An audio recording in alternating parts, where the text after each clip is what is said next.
Hey there people, it's Danny from Conscious Calisthenics. So I wanted to give you a quick update on what is going on with Nock and I. And as I announced almost 2 months ago, we have mutually decided to break up. If you haven't seen that video where I talked about that, you can watch it by clicking the link up above.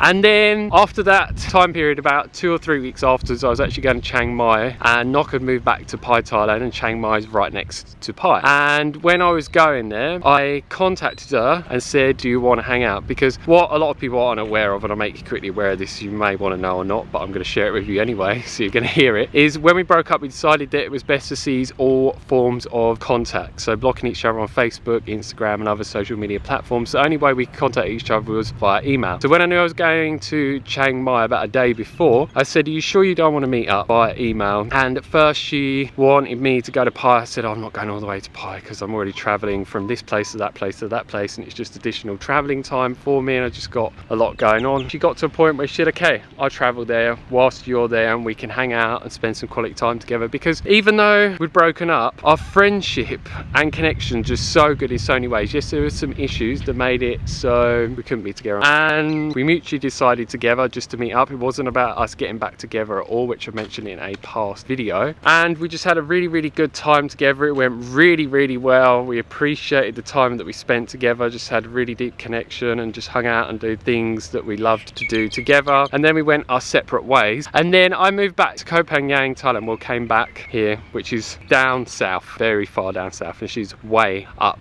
in the north, so very far away. And then we wasn't talking that much, and then what happened is in about the last 2.5 weeks we added each other back on Line app, and we started just supporting each other because we're both having certain emotions come up around many different things in life, and also just connecting and talking about many different things that we wanted to talk about with each other, sharing each other what's going on in our lives, what we've been up to and that. And then yeah, it was just voice messages, and then around a week and a half ago we started doing a couple of video calls even, which was really surreal because I hadn't seen her face to face for so long, and that was really nice to be able to do that. And then around that time period I started feeling like I wanted to get back with her, and I know a lot of people are going to think you're crazy because you mentioned in the breakup video that she's very toxic and she just wasn't very nice. So what I want to state is she's a narcissist. She does have some times where she gets emotionally overwhelmed and cannot act in a way with conscious communication, which can be very emotionally triggering for a person that is in that experience with her. So I don't want people hating on her, because some people did in the first video where I talked about why we broke up. But how many times have you been in a situation where you get emotionally triggered and you act in a way that's not necessarily the best way to act, and it can hurt someone around you? Just because you do that doesn't mean you're a bad person or a narcissist or something else like that. So that's something I just wanted to make people aware of. So when I mentioned I felt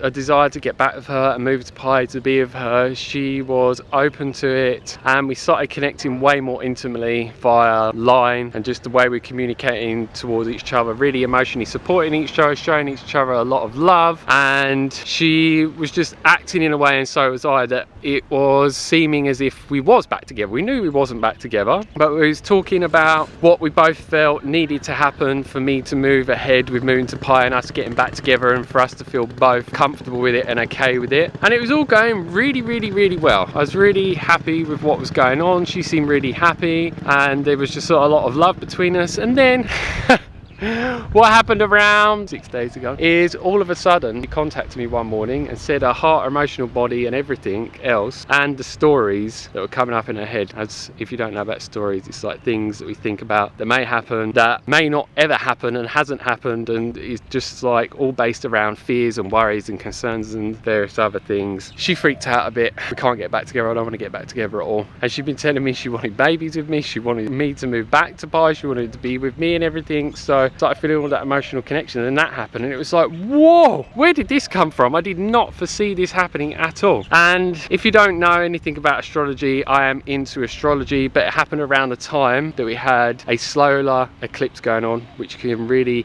get people to think about certain things they want, what they don't want. A lot of challenges can come up, a lot of strong emotions. And then it was also near the Mercury retrograde time, which hit the 7th of this month, and the solar eclipse I think was on the 2nd of this month. I'm really into astrology astrology, and I love it. So this can be a time when people start to question things, reevaluate things, become aware of certain things that they need to become aware of. So yeah, it happened in perfect timing with the astrology, with this happening. And yeah, it's not something I foresaw, or it's not something that I prefer had happened, at least at the time. But from that point forward, she said that she pretty much didn't want us to interact anymore. So we have ceased communication completely. And I'm respecting her boundaries. And she said she wants to do this so we can both move through our process and just get on with our lives. She wants to focus on her business. I need to be focusing on other things as well. And she just feels that she wants to be on her own for a while with no one whatsoever. So when that happened, I was like, whoa, man. But I'm actually grateful that it actually happened, because we kept trying to make it work and it wasn't working. We was going to move back there and it could have possibly not worked, and then I would have moved there and then I had to move all again. So it's like, yeah, it is exactly how it should be right now. And yes, I've been going through a grieving process, but what I've been finding every day is I'm becoming more happier and happier and happier and more content, and I'm loving spending a lot of time on my own, focusing upon what I need to within my life and within myself. So it's all a very, very positive thing, and it's given me a lot of self-realizations and making me realize more of what I want within myself and within my life and what I don't want as well. And it's actually getting me to get out more and socialize more and have more new experiences and just live my life more fully. So yeah, even though I've had a lot of grief to go through, and I'm still going through it a bit at the moment, it's all a positive, beneficial, growing experience for me. And a life without suffering is a life without growth. So it's like,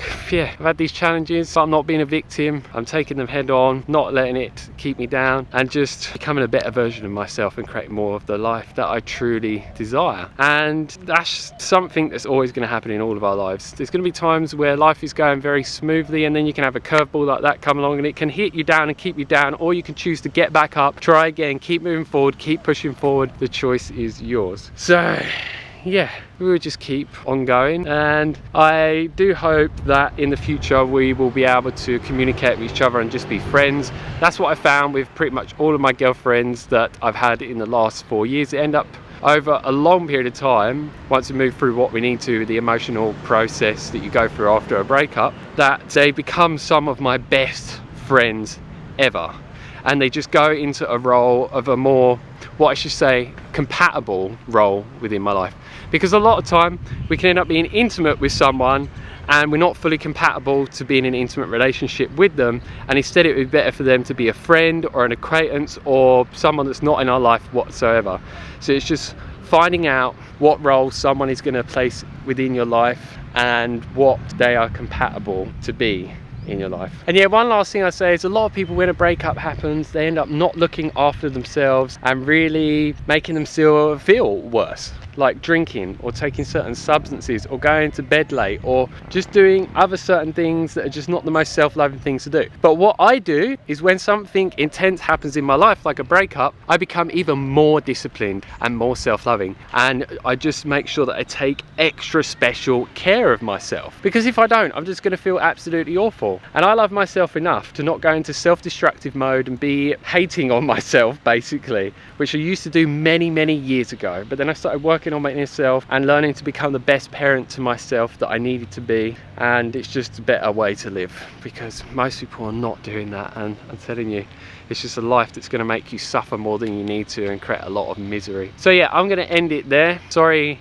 about the lighting at certain points, it's not the best in full daylight. So yeah, any questions, leave them down below. If you like the video, like it down below, and don't forget to share and subscribe to receive a lot more videos from me on a regular basis. So as always, stay fit, stay energetic, and go and get those gains. Peace.